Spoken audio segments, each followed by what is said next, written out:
Yo tout le monde, bienvenue sur la chaîne de Leonax. Aujourd'hui on se retrouve pour l'épisode 17 de My Hero Academia saison 4. Yes. Où on a donc la suite du premier examen, du premier test si l'on peut dire, de rattrapage, notamment pour Bakugo et Todoroki, qui étaient donc confrontés à des enfants qui ont des haltères. Quand on dit des haltères, on parle bien entendu pas de ces haltères-là, vous avez compris. Effectivement, des haltères qui, en plus, nous est souligné comme plus puissants au fur et à mesure des générations. Ça nous expliqué par Casquetteman aux cheveux violets, je sais plus comment il s'appelle. Ouais, c'est Shiketsu, je crois, l'école à laquelle ils appartiennent. Je te crois. Ouais, je crois, j'ai essayé de me souvenir de ça, enfin, quand j'ai regardé l'épisode, j'ai essayé de retenir ça surtout. Il nous a fait une piccolo. Ouais, c'est-à-dire il vient pour expliquer le truc qu'on observe, parce que c'est lui qui donne les informations. Donc, effectivement, je sais plus comment il intitule ça d'ailleurs, c'était quoi. Mais c'est intéressant, c'est l'évolution. Moi ça me fait penser au Saiyan en fait. Ouais. C'est-à-dire qu'ils sautent, plus les générations avancent et plus justement le pouvoir est évolué. C'est quoi, mutation c'est générationnelle, je sais plus, voilà, quelque chose comme ça. Puisque les haltères se croisent au fur et à mesure des reproductions, entre guillemets, et donc forcément ça donne naissance à des haltères de plus en plus lourds, astucieux, malins. Et sans équivoque. Sans équivoque. Voilà. Et sans contrefaçon. Je suis un garçon. Voilà. Et donc, on est avec nos bambins qui continuent de manifester leur mécontentement, si on peut dire ça comme ça. On est les bambins à la manifestation. Non, c'est pas ça. Et très rapidement résolu, j'ai trouvé. Ah ouais. Où on passe d'un état de fin d'épisode 16 où on se dit ils vont en chier des ronds de carottes à un début d'épisode où, en l'espace de 2 sets, ils s'accordent tous. L'histoire du vent, de la glace, du feu, ils nous font un grand 8 de glace, les enfants sont contents. Même le petit dur à cuire, Bakugo il l'attrape, il lui fait arrête de te focus toujours sur toi-même parce que t'en oublies tes faiblesses en gros. Ouais, écoute un senpai, écoute un aîné, sous-entendu, je sais de quoi je parle. Voilà, je sais. Et puis il fait ah ouais, en fait, je suis touché sa race et tout. Ça, c'est le truc que j'ai moins aimé d'épisode. Le reste, ça allait. C'est des enfants. Mais le truc, le petit crasseux là, qui fait ses trucs. Péteux, là. Ouais, bande de petits malins, moi je suis au-dessus de vous, moi je suis un enfant, mais j'arrive à faire des trucs que vous n'arrivez pas, etc. 2 minutes après, littéralement, parce que t'as un mec avec des cheveux en pétard, il fait ouais, je sais de quoi je parle. Il fait ouais, je suis ému. Ça va et tout, j'écoutais Eminem là. Il y a de la glace et tout, t'as vu. Donc bon, j'ai dit d'accord, moi je me suis dit on va où? Eh ben on va nulle part, c'est fini en fait, voilà. Ils ont littéralement réussi avec succès leur apprentissage, leur domptage, on va appeler ça comme ça. C'est vrai que ça ressemblait plus à un domptage. On peut dire ça comme ça. On peut dire ça comme ça, parce que la maîtresse, elle était un peu dépassée. Elle était sous Xanax encore. Voilà, elle était encore sous Xanax et sous Xanax. Et eux ont réussi grâce à l'alliance de leurs idées. Parce que Bakugo il dit ouais, il faut faire ça et tout. T'as Todoroki réfléchit. Et puis t'as l'autre qui veut absolument faire un truc, là, Yoarashi il vient. Et du coup ils font un truc et on découvre par la même occasion le pouvoir de Kemi, qui est de changer les environnements. C'est intéressant. Je pense que ça peut servir en combat et mirage, ça c'est intéressant. Ouais, c'est une sorte de mirage. Et un autre truc aussi, c'est que tu dis ça a été rapidement expédié, c'est plié. Je suis d'accord. Mais quand même en conclusion de ça, je me suis dit attends, ils ont pris 3 épisodes pour ça. Je me suis quand même dit ça. Donc heureusement en fait que ça a été mais en fait, fini. Là c'est là où je te rejoins. C'est que je suis content que ça n'ait pas mis 800 ans à se conclure. Mais en même temps, tout comme toi, je comprends pas pourquoi ils ont fait du coup 2 épisodes pour rien dire. Voilà, fais-moi tout en un épisode, concentre-moi, ça suffisait clairement. Pour arriver à un grand 8 de glace, ça va. Oui. Ça va. C'est ça. Ça va. Ça a même presque le même temps que Chisaki le combat. Excuse-moi, non. Ouais. Je me suis senti pareil, c'est-à-dire que à l'issue de ce truc, je me suis dit bon, la conclusion c'est ça. Tu vois, en fait, je vous l'ai dit dans la review de la semaine dernière, je m'attendais vraiment à ce qu'il y ait une leçon. Il y a une leçon, mais pour les enfants. Mais je m'attendais vraiment à ce qu'il y en ait une profonde pour les autres personnages, pour justifier tout ça. Parce que ça faisait déjà un épisode et demi la semaine dernière. Un épisode, et ça avait débuté un peu sur la fin déjà de l'épisode d'encore avant. Donc là, on en est à 2 complets, t'allais sur 3 épisodes, pour un grand 8 de glace. Quand même. Moi j'ai l'impression que le grand 8 de glace, il ne sert qu'à Endeavor. Oui. Juste pour qu'il observe excuse pour être avec All Might, excuse pour observer son fils, et du coup derrière... J'émettrais une nuance, je dirais qu'il sert à rapprocher encore une fois Yoarashi Todoroki. Aussi. Bakugo ça l'a pas vraiment servi, à part peut-être avoir des phases d'humour, parce qu'il y a la phase humoristique avec Shoujo Todoroki, là le truc de merde. Et ça a servi peut-être aussi à quoi d'autre? Endeavor tu l'as dit. À découvrir le pouvoir de Kemi.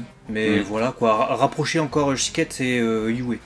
Ouais, voilà. Pour revenir du coup sur Endeavor, effectivement, on a une petite romance où il nous dit ouais mon fils, je suis fier de toi et j'espère que toi aussi tu seras fier de moi. Et... Moi je comprends pourquoi tu m'as rejeté. Je ferai tout pour être quelqu'un dont tu pourras être fier. Moi je ferai tout pour être le meilleur des dresseurs. Je me suis dit bon bah on est en plein dans ce qu'on a dit. Ouais. C'est-à-dire il va essayer de se racheter, il va essayer de faire des trucs et pour qu'on le kiffe. Voilà, ça reste trop facile pour moi maintenant, donc j'espère vraiment que les choses, sans répéter ce qui s'est dit la fois dernière, seront à la hauteur. Ah, faut voir la dernière review là pour voir de quoi on parle, mais ouais, grosso modo, j'ai vu la réaction de Todoroki que j'ai trouvé très juste, hein, en fait. On peut pas réagir autrement ça. Et la réaction aussi de Yu Arashi est extrêmement intéressante, parce que le mec, quand il était petit, c'était un fan d'Endeavor en fait, et il s'est fait refuser un autographe et tout, il a découvert le vrai visage d'Endeavor. Il s'est dit, c'est un enfoiré lui. Et donc là, en fait, il se frappe pour aller en fait interrompre un peu la situation et voir un peu jauger Endeavor, peut-être s'il a changé, je me dis, enfin c'est ce que je me suis dit. Il prend sur lui, c'est pour ça qu'il se tape. Et c'est extrêmement intéressant. J'ai vu ça, j'ai fait, ah ouais. Grave intéressant en fait. Et c'est le moment justement où on voit qu'Endeavor a changé. Parce que sa réaction est totalement aux antipodes de celle qu'il avait lorsque justement Yu Arashi était petit. Moi je te remercie Dor, tu saignes beaucoup et tout. Ouais, tu saignes beaucoup, fais gaffe. Prends un Kleenex, tu veux un petit coton. Voilà, bon on verra. Je suis encore entre parenthèses avec Moustache de Feu. Moustache de Feu. Il y avait quelqu'un qui... Il se doute de quoi je veux parler, je pense. Il y avait quelqu'un qui dans les commentaires de la dernière vidéo avait dit, vu que tous ces poils sont en feu, est-ce que ces poils de boule sont aussi en feu? C'est sûr. Ça doit coûter cher en caleçon. C'est sûr. Eh bien écoute. Comment il fait pour s'essuyer le derche sachant que le papier prend feu? Bah ouais. C'est une question. C'est une question qu'on peut se poser. Merci pour cette... On repart donc à Yue. Avec Midoriya, etc. Compagnie qui donc repartent en cours. Ouais, le centre du truc c'était vraiment Midoriya. Après il y avait les autres qui, comment dire, ils vont essayer de renforcer leur alter. Bon ça c'est un exercice qu'ils avaient, hein, voilà. On comprend qu'ils doivent avoir au moins 2 techniques, voilà. Voilà, faut qu'ils aient au moins 2 techniques, sinon ça va pas, donc on est parti sur ça, d'accord? Je pense que plus tard ils auront tous 2 techniques au moins. Et on a cette intrigue effectivement avec Midoriya et Aoyama, Hyuga, qui... C'est chier dessus, voilà. Comment tu veux le décrire de ce personnage? C'est un Français.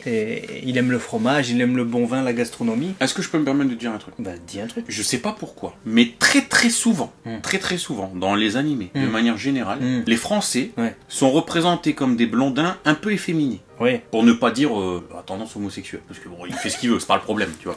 Mais c'est souvent le cas. Excuse-moi. Oui. Cavendish, One Piece, ils l'ont fait un peu dans l'univers, un peu. Ouais. Un peu. Ok, d'accord. Ouais. Voilà, Hyuga. Il y en a plein d'autres. Il y en a plein.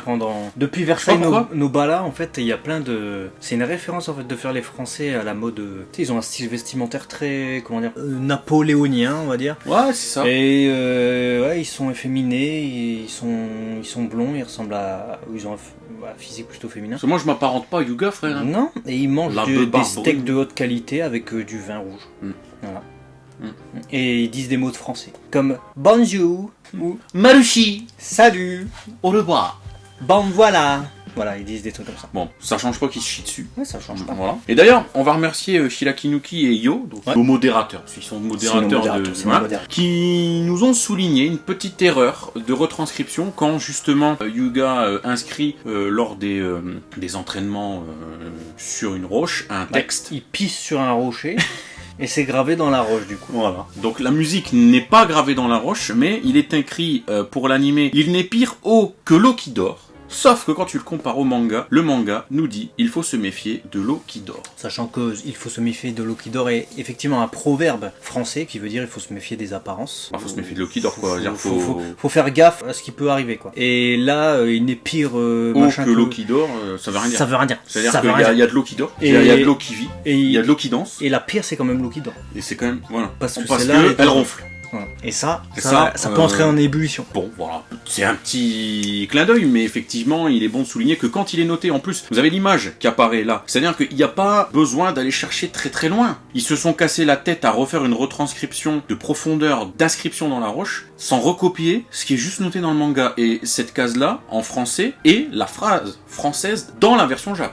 C'est-à-dire que c'est pas une phrase dans la traduction de manga en français, etc. Non, c'est-à-dire que même dans la version Jap, il y a la phrase en français. C'est-à-dire que dans la version japonaise, il écrit Boku ashiteru, donc je le sais, il l'écrit avec du fromage. Là, il écrit en japonais, mais quand il l'écrit dans La Roche, il l'écrit en français. Donc il est vraiment français. Donc il est vraiment français. Et donc au lieu de se dire, bah on reprend le même, tu vois. Ils sont quand même très forts, on le sait, sur plusieurs reviews qu'on dit, ils font une retranscription de plans, de scènes, de mise en situation qui est très ressemblante à celle du manga, tu vois. Donc là, ils ont le texte devant les yeux, et le mec, il a réussi à ne pas recopier le texte. Est-ce que ça serait pas un japonais qui, justement, ne parlant pas français, il a inventé un proverbe? Bah mais pourquoi il invente alors que c'est noté en fait? Ça je comprends pas. Il est noté, on t'a pas demandé d'inventer mec, on t'a demandé de reproduire. Mais... C'est comme si il y a un peintre, je lui dis reproduis Mona Lisa, le mec il me fait Eminem avec tes vœux. Et je lui dis pourquoi t'as fait ça? Qu'est-ce que t'as pensé du passage où fait surprise? Moi j'étais mort de rire. Ensuite il lui carre le fromage de la bouche. Je me suis dit il y a un souci. Après il le pisse la nuit et tout, il observe, il donne du fromage et tout. Alors je me suis dit... ça c'était génial. Pourquoi? Parce qu'on l'a dit il y a quelques reviews, il y a certainement un traître. Il y a quelqu'un qui passe des informations à l'Alliance et c'est pour ça qu'ils avaient eu des renseignements sur Yue et comment justement pénétrer au sein du lycée de l'académie. Et de Midoriya. Enfin ça c'est à mon avis c'est Aoyama, il s'est renseigné dessus je pense aussi. Et il a commencé par le fromage. Il a vu que ça marchait mal. Et du coup tu te dis pendant quelques minutes, ah ouais tiens, il y a du rebondissement. C'est Aoyama en fait, c'est lui. Celui dont personne ne se méfiait parce qu'il est tellement secondaire. Oui, non. Et en fait peut-être pas. Peut-être encore, hein, parce qu'il a peut-être noyé le poisson là en fait.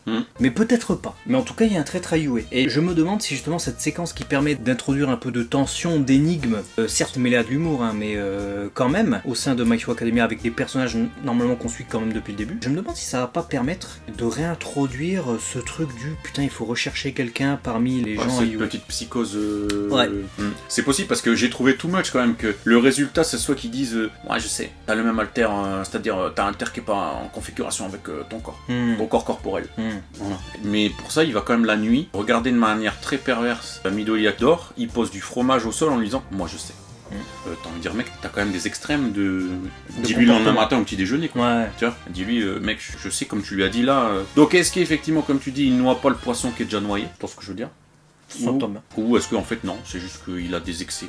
Dans tout ce qu'il fait, il a des excès. Moi, personnellement, je pense qu'il sait peut-être quelque chose qui va révéler des informations, mais je pense pas que ce soit lui. Mais peut-être je me trompe. Voilà. Sinon, je voulais rebondir sur un autre truc. Tant que tu rebondis pas sur Yuga. Non, ça risque pas, non. Surprise! Motherfucker. J'ai pensé à surprise, motherfucker. C'est ceux qui regardaient Dexter, vous connaissez. Il y avait quoi d'autre dans cet épisode? À part l'épisode du fromage. À la fin, ça termine comment déjà? Ah, c'est ça, ils vont organiser une fête. Et moi qui me disais, ouais tiens, Kyoka, elle va jouer un rôle important, enfin dans cet arc je pense, parce qu'on la voit beaucoup dans l'opening. En fait, je pense que c'est ça en fait. Elle va être le leader de la bande musicale qu'il y aura lors de la fête de Yue, tout simplement, c'est juste ça je pense. Donc ça pue la merde en fait pour un rôle. Ouais, ça pue la chasse, mais bon, vu que c'est la musicienne, elle a les machins, les écouteurs, voilà. Je pense que c'est juste ça. Est-ce qu'elle est en 5 points? Répondez-nous dans les commentaires à cette question. Dites-nous si elle est en 5.1 et puis on se fera un plaisir de lire vos réponses. A très vite sur la chaîne de Léo et Max si vous êtes. En Dolby Digitub. En Dolby Digitub. A très vite. Est-ce que tu penses que... Oui. Qu'est-ce qui va me sortir? Est-ce que tu penses qu'en bas, ça ressemble à des sorties audio? Est-ce que tu penses que le mec qui doit se brancher... Il a là une prise jack. Et si tu ne peux y aller que si tu t'appelles Jack. C'est ça. Voilà, si tu t'appelles pas Jack. John, bah donc dis-nous dans les commentaires si tu t'appelles Jack. Très vite.